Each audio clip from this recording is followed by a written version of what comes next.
2022 жылдың тамыз айының 22-сі мен қыркүйек айының 12-сі күні аралығында Абайлаңыз балалар атты республикалық жедел профилактикалық іс-шаралар жүргізілуде. Құрметті ата-аналар, ең бастысы бала біздің өміріміз. Сондықтан балаларды мектепке шығарып салған кезде балаларға жол қауіпсіздігі бойынша күнделікті айтып отыру қажет.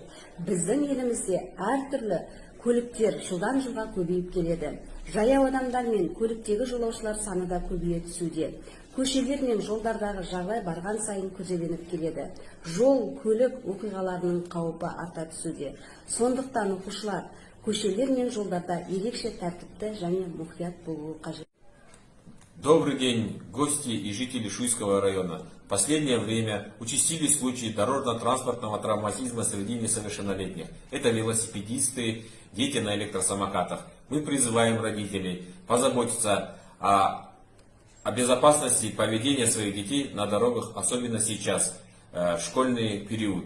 Когда дети пошли в школу, позабыли правила дорожного движения. Уважаемые родители, жизнь вашего ребенка не только вам ценна, но и нам, и государству в целом.